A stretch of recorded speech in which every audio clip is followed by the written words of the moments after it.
hive cluster is under attack. Live for the swarm. Hey there, StarCraft fans! It's Falcon Paladin coming at you with yet another edition of StarCraft Brood War Remaster. Today, gonna be an old replay from 2009. It is a Violet versus a VoiD. Here on Fighting Spirit, top right, it is a Violet. Bottom left, it is a VoiD, a PvZ. From the olden times, from 2009. Now, you may have heard of Violet. I've cast a few of his replays on the channel. He's from KT Rolster. He arrived at the KT Rolster clan back in 2007 and quickly rose up the ranks, replacing people like Nada, who was on his way down, and Yellow and other players like that. He excelled in tournaments, but then was tragically diagnosed with leukemia. He died back in August of 2012 at the age of 23, man. A really, really sad story. He had a lot of promise. He was a super fun player, and this is to help us remember a Violet. So, up the left side here is a VoiD's Terry. He's not going to find a Violet, but that's okay, because it's a cross spawn here on Fighting Spirit. And let me know if you want to see more games from back in the olden times. Most of the replays I've been casting recently are from more modern times, but I like looking back into the past. So it's going to be an Overpool here. Overpool, popular even back in 2009. And Barry pops out, the cousin of Terry here. We got Petey the Probe heading down south. He will see, not going to see the Overlord here based on the Overlord pathing here from our guy VoiD, but he's going to see Creep very, very soon. And it's going to be a Forge opening here from our guy Violet, which was much more popular back in 2009. Forge Expand. It made its way into StarCraft 2 as well, but basically at this point, I kind of feel like Gate Expands are more popular in PvZ in StarCraft Brood War as well as StarCraft 2. So, yeah, Forge, defensive, Gate, offensive. You can harass with it. And can you block the hatch? No, Violet cannot block the hatch. Hatch down. Pool almost done. Probe says, how many lings are we going to see before I need to go home? And can we expand safely is the question as well. We already have a Forge. It wasn't a super, super fast early pool. It was an overpool, which is in the middle between an early pool and a hatch first. So yeah, six lings on the way here. 2, 4, and then the probe says, is it going to be 6? Is it going to be 6? Money, money. Yeah, 6 lings on the way here. The probe says, all right, fair enough. Expand and a cannon and then a gateway here to help wall off. 150 minerals and a gateway here from our guy Violet. So yeah, 2009 to 2025. If you hadn't told you this is a 2009 replay, how would you know? How would you know that it is not a 2025 or 2024 replay? Let me know in the comments if you see little hints, right? Little hints that it's from the past here. The Lings Scout. Again, this Overlord did not see Protoss. And the last place that poor VoiD is going to scout here is where the Protoss is. Yeah, this Ling says, all right, there's Protoss here, but there's one cannon and there's a second cannon. The Lings are like, maybe we can get inside the main base anyway. Hurry, run. No, we cannot, right? This cannon's warping in. Excellent defense there from our guy Violet. And third base up the left side. Excellent job. 33% done already here from VoiD. I do like this reaction to seeing the Forge, to seeing the gate that is late. And I think, yeah, this little blood splatter there, I think he saw the expansion as well with that Ling. Excellent. So this probe is still scouting, man. Dude. All right. So first 100 gas here on the way from our guy. It's a lair. Bam. Lair into second 100 gas into metabolic boost. Cybercore on the way in peace in the top right for our guy Violet. And yeah, Fighting Spirit. PvZ. Good place to be here for PvZ. Hit that like button if you're excited for a weird and fun PvZ from 2009 featuring our guy Violet. Cybercore done, and we don't have enough gas for a Stargate quite yet. There we go, and Stargate down. Woo! Stargate down right on time here for our guy Violet. 3 bases for the Zerg, quickly saturating them with drones all over the place. There we go. Metabolic boost being researched on the spawning pool. Dragoon on the way. Early Dragoon. Interesting. So an early Dragoon here. I think the modern PvZ is just to make a lot of Zealots with speed and +1, and then go into Dragoons a little bit later when lurkers are going to start to pop up. But, let's see what our guy Violet does with this Dragoon. And yeah, the Smurf name for Violet today is Pain. Like I always say, man, I do like the names that Koreans choose from the American dictionary, or English dictionary, I guess, for their names in StarCraft. Pain. Makes me feel like Violet is an emo, but no, he was an upbeat dude. Spire on the way here for our guy, VoiD. So it's Pain versus VoiD here. Good grief. And this probe is still active inside the main base. And he's going to get... Oh my gosh, is he going to get away? Nope, speed is done. Probe is dead. Slippery probe, and probe. Oh my gosh. Oh, he jukes and finally gets surrounded and killed there. Walling off with the Hydralisk Den and a hatchery. Did not cancel the Spire here. We do have Hydras on the way. We've got maybe some Scourge on the way to counter the Corsairs, but maybe we will not see Mutalisks in this PvZ. Creep at the third. Corsair says, all right, so we do have a third base. It's going to be a Sunken here, says the Corsair. Sunken, here we go, behind the hatchery, behind the Hydralisk Den at the natural base. I'm having a good time with it. This Zerg knows what he's doing against a Protoss player here. And yeah, here we go. We've got a lot of Zealots. We've got speed on the way. This Overlord, oh, didn't try to run away. Just sees the Templar Archives timing. I guess that is enough information to to feel like this death is warranted here. Dragoon helping to kill the Overlord. It wasn't necessary help, but I guess. So Dragoons helping to kill Overlords here inside. Ooh, inside the first 6 minutes or 7 minutes, and bam, Corsair killing an Overlord and then being killed by Scourge himself. We do have Lurker aspect sub 7 minutes here. I like it. Yeah, man. Third base, Evolution Chamber. We got a Sim City helping to block the Sunkens here for this, yeah, the very, very sure Zealot timing that is on its way. He sees it. There it is. He sees the Zealots and is like, okay, fair enough. Quick, Sunken as well. 2 Sunkens in the natural.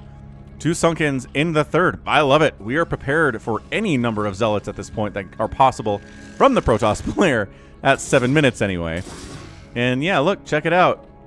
And up the ramp we go. 1 Sunken. Never mind. Running away. Maybe the natural does not have Sunkens and Hydralisks, but sorry to disappoint, Violet. This natural is defended as well. And Lurkers are on the way at the natural. Let's see if we can see the Lurkers. Yep, sees the Lurker eggs.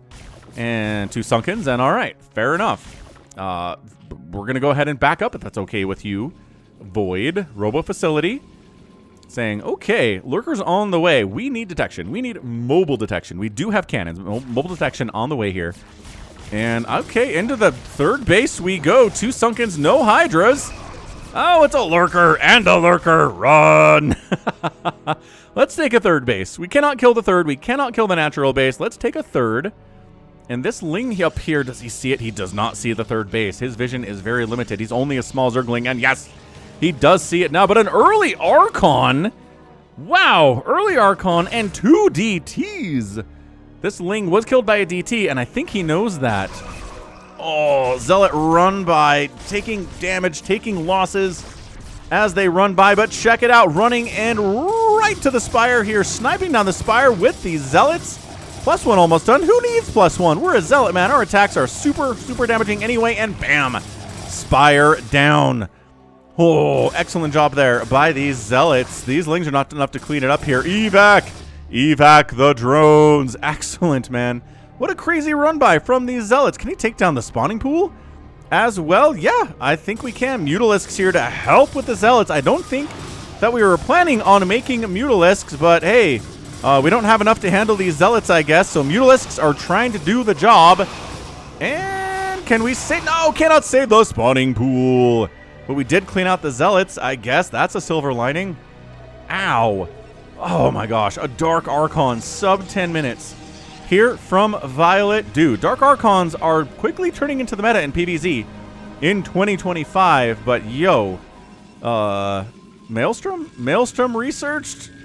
This Dark Archon cannot just be for feedback. Feedback is not viable until Defilers show up in this matchup. Because, again, no energy from lurkers, no energy from hydras or lings or mutas or anything. Queens and defilers. And is there any sign of a queen's nest? No! We're replacing the spawning pool, for heaven's sakes. We do still have a lair. There it is. Maelstrom. Okay. So Maelstrom is being researched here at our Templar Archives. I love it. This is awesome stuff, man. Can we catch the Mutalisks? Can we catch them? Ooh, Templar sniped before? The Maelstrom is done. Not enough energy for a Maelstrom anyway, but it's 100 energy for a Maelstrom. 90, and then quickly climbing up the ranks here. 94, 95, 96. And 3 base to 3 base. 4th base here from VoiD, man. You have map control at this stage. You need to take a 4th base. Queen's Nest on the way, replacing the spawning pool, not replacing the Spire. Interesting. So these mutas are pretty much the only ones that we're ever going to see, I think, in this PvZ. And Maelstrom is almost done. He saw the Dark Archon and he's like, oh, get out of there. Get out of there. Do not need to be Maelstrom Storm comboed. These Mutalisks have had enough of that in the previous life. Reincarnated as Mutalisks again and again and again. Maelstrom Storm comboed so many times. Whew. Terran weapons tearing into them. Missile turrets. Goliath Charon boosters tying in, just tearing and killing them all over the place. Imagine being a Mutalisk and being reincarnated as a Mutalisk over and over, man. What a weird and terrible existence that would be. But being reincarnated as anything in the StarCraft universe, man, you're pretty much dead, right? The survival rate of battles is, I don't know, like under 5% at this point, especially if there is a long macro game. So it's Ling Mutalisk, and again, these 8 mutas, the only ones we're going to see for the rest of the game here, not replacing the Spire. Hive on the way. Up at the 12 o'clock here, Ling says, is there a 4th base here from Violet? Yes.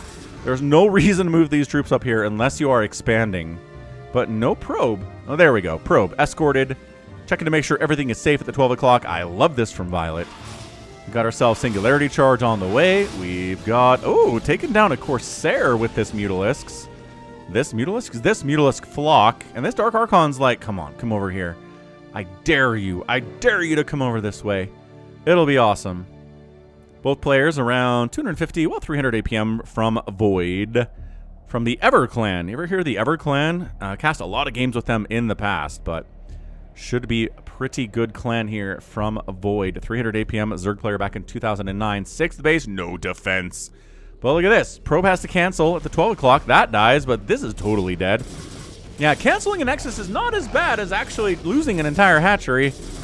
So I think Violet's okay with this trade. I love leaving these guys here. You can handle this, right? Bye. And Ling's going towards this troop movement. I like it. Killing a couple Dragoons. Don't have the Adrenal yet. It's almost done, but these Lings are acting like they do. Big engagement here. Trying to kill this Dark Archon, possibly. We could Maelstrom these Lings, but that's not a good maneuver. They actually kind of fly by Mutalisks up into the right side base, trying to get something done. Lings, man, if they had Adrenal, they could maybe handle this, but the Storm does not care if you have Adrenal, man. Dude, another base. Well, I guess new 4th base coming down the right side from Violet. We got Ventral Sacs, Adrenal finishing up very soon. Not soon enough, I don't think, for the Zerg player. Done, done, done, and done. Okay, Adrenal's done. The Mutalisks, of which there are 4. I mean, Maelstroming a single Mutalisk flock is maybe not the greatest move at all. But he's going to go ahead and retake the 6 o'clock, I imagine. Is there a drone on the way? Any sign of it? Come on, VoiD. And here comes the Protoss army. Says, you're never taking the 6 o'clock base. The entire army's here. It's 175 supply out of Violet. This guy's a monster. He's got +2 attack. VoiD is floating some cash here. I think it just needs more hatches. He's got a macro hatch at the 3rd base and a macro hatch at the natural base.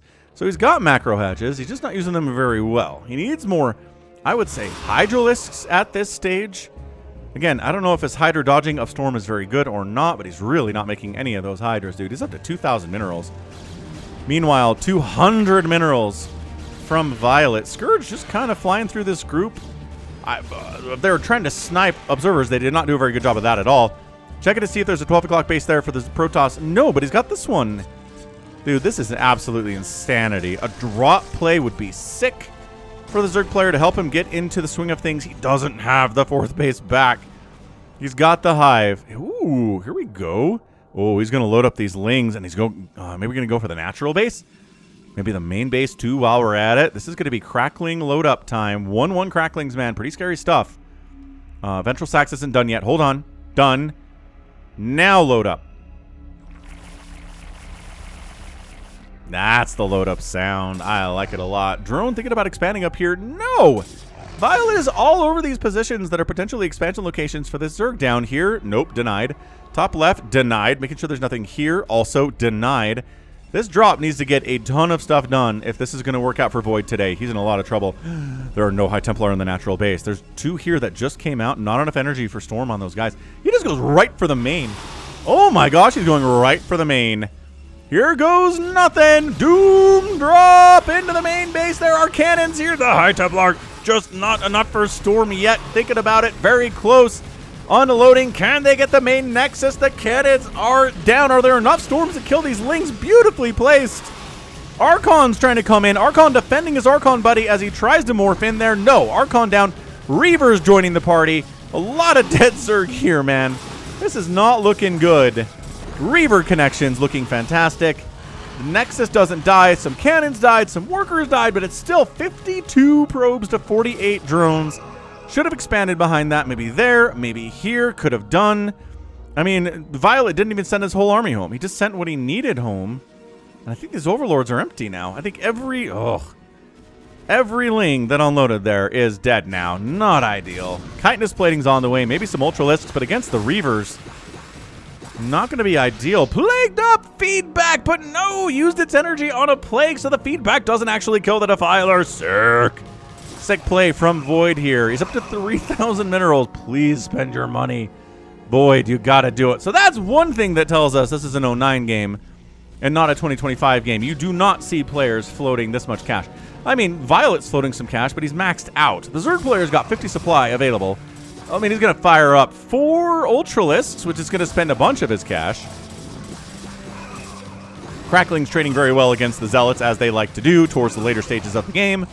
Maelstroms the Overlords in position, and then just kills them traditionally with Archons and Dragoons. No Storm necessary.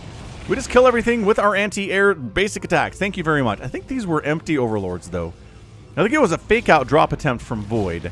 He's supply blocked, so spending his cash is going to be a little bit harder now. He's got 8 Ultras in production, though, so that is not bad. Not even close. Down the right side, expanding again is Violet. His macro is heavily better. Nice plague again. Some good spell casting. I think the spell casting has been pretty good on both sides. I don't really have complaints there from VoiD, but he's making a million Ultralisks. Now, the question is, can we Maelstrom the Ultras? What upgrades do they have? They are very close to having full upgrades. Not working on the full upgrades, but that's okay. Lurker Dark Swarm, pretty scary for a largely Dragoon army to handle. There are some Archons here. Storming in there too would be pretty good. Charging in, and yeah, here we go. Consume, consume, plague it all. Try to plague the guys in the back. There you go, plaguing the guys in the back, not the guys in the front. This charge on in is amazing. Oh, the Dark Archon pops before we can Maelstrom. I'm not sure if he had the energy for it, but either way, the Ultralisks are here. They don't have speed yet, which means they have a very hard time chasing, unfortunately. But 'tis the nature of being a big old Ultralisk, is sometimes you're not fast until you get the anabolic synthesis upgrade, which I'm not sure if it refers to like anabolic steroids or if it's more like an aerobic exercise kind of a thing where the Ultralisks exercise and then they get faster as a result. I don't know. I think it's probably anabolic is more referring to like a steroids kind of an upgrade where you just inject the Ultralisks with some kind of medicine. And then they get faster, like steroids, like Ben Johnson in the Olympics back in like 84. Trying to remember when that was. That was quite a huge scandal, wasn't it? Anyway, the 6 o'clock base is entirely undefended. Okay, there are 10 lings here, but that hardly counts as defense here at 19 minutes. The Reavers unload. That's almost overkill, but sure, all the lings are dead. That got the job done. Counter-attacking the Ultralisks into the natural base. That Reaver dies without getting shot off. Psystorm doing work. DT's doing work here too. Psystorm melting most of the lings. That Ultralisk coming out of the Robo is going to fight its best. Cannon's getting shots off. Overlord's coming in to deal with the DTs, which are just hacking away at these Ultralisks like crazy, man. Where are the Overlords? There you go. Overlords come in. DTs get wiped out, not before getting a lot of damage done. 5 kills on that DT. And finally gets popped by the Ultralisk. The army comes back after denying the 6th base. Reaver's inside the Dark Swarm, not afraid of the Orange Cloud and all the Ultralisks. Ugh, get cleaned up. Beautiful defense there by Violet. Dark Swarm, who cares about Dark Swarm? We have Psystorm, we have Reavers. Don't even worry about it, man. Bank is down to 1,500 minerals and 600 gas from VoiD. He is making more Ultralisks. He's making an expansion up the left side. Really desperately trying to get a 4th base today. Hasn't really been able to do it. Violet's been able to successfully take 5 bases today. He's looking great. Probably needs to put those probes to work. There's a beautiful Dark Swarm, but there is High Templar, and there are Reavers back here. Oh, I don't know, man. The cannons are no match, but the Psystorm and the Reavers do not care at all about the situation. They're going to fire into whatever's happening with the orange cloud of bugs all over this, and I just don't see this working out. One of the Reavers does die. Ultralisk dies there too.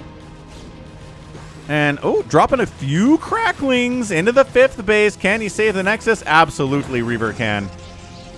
Absolutely, yes. Not even taking the shields off that thing. Pretty close to taking the shields off the thing, but there have been some seriously concerted attacks at almost every base today. Violet had an attack in the main, the natural, the 3rd, the 4th, and the 5th, and hasn't lost any of them. It's been admirable defense. Trying to expand to the 6 o'clock here is VoiD. His bank is gone, man. He is down under 500 minerals. He was at 2,500 earlier. Spending it all on Ultralisks and the Zerglings, but the Reavers and the Archons and the Psystorm are everywhere, sir. He's down 50 supply. The Plagues are good. Plagues are not everything. And there's just not enough, man. I appreciate these are 2/2 cracklings. I really do. And the Plagues are good, but the Plagues have never killed anything in the history of StarCraft. Everybody knows that. We've got... All right, man. Oh, Mass Ultra plus Ling against Reaver Archon. Everybody's plagued. But down the backside, trying to get a pincer maneuver and a full surround here is VoiD, but somehow all the Zergs obliterated. The blood is seeping into the ground, and there's nothing really to challenge this march in by Violet. He falls back anyway, but no, VoiD GG's. And Violet gets the win in a crazy 22-minute PvZ with tons of drops that really didn't do a lot, unfortunately, for VoiD, but I like where his head was at. Now, this is one of the reasons we don't see Ultralisks in PvZ anymore, is because there's a lot of answers to Ultras in StarCraft Brood War, right? Reavers are very good against them. Archons, yes. Dragoons, if the Ultras aren't inside Dark Swarm, are very good too. DTs doing big swipes with that plus 350 damage per swipe on an Ultra is a big chunk of their HP. And then the Psystorm is pretty good too. So good anti-Ultra composition here. I mean, anti-anything composition here, I would say, from Violet. He knows how to get up to the ultimate comp to deal with a Zerg player and just couldn't quite get a 4th base up. VoiD just, this is his 4th base, but it's late, man. It is too late to the party. 45 drones. This base never got up and established. This base was late to the game. And economically, Violet was able to make more stuff. I do think maybe if the army was equal... The Ultra Ling attack maybe could have done a little bit more damage, but it's just not the right answer when there are friggin' 4 Reavers on the ground right now. Yeah, ridiculous. Ridiculous plays here from the Reavers. Not a lot of stuff here, but 164 supply overall for Violet, enough. 24 kill Archon, fantastic. This guy, is that the shield of the Archon bopping? It's bigger than I thought it would be, to be honest. Anyway, weird animation to catch there. But yeah, it's funny that Violet won while walking away from the battle, which is kind of like, cool guys, don't look at explosions. So rest in peace, Violet. We love you. Thanks for giving us entertainment in the StarCraft. We'll remember you forever. 181,000, 149,000 points in favor of Violet. We had a 3-to-1 outproduction ratio by the Zerg, but a 4-to-1, almost a 5-to-1 outkill ratio for Violet. Structures raised 12-5 in favor of the Zerg, and the outspend here. Oh yeah, Violet outspending the Zerg player. That's it. That's the win. That's what we were looking for, and that's a victory. So, man, what a great showing from our guy Violet, getting the win. We love that dude. We miss him. All the Protoss fans out there are like, man, I wish he was still with us, because look how impressive that was. And it was, wasn't it? All right, that's going to be it for me today, though. This is Ben, Falcon Paladin, coming at you with yet another edition of StarCraft Brood War Remastered. Go ahead, hit that like button, hit that subscribe if you like what you saw and what you heard today. You can also catch me on Twitter, Facebook, Patreon, Twitch, Instagram, TikTok, and Blue Sky, all at /Falcon Paladin. And until next time, as always, thank you so much for watching, and you take care of yourself.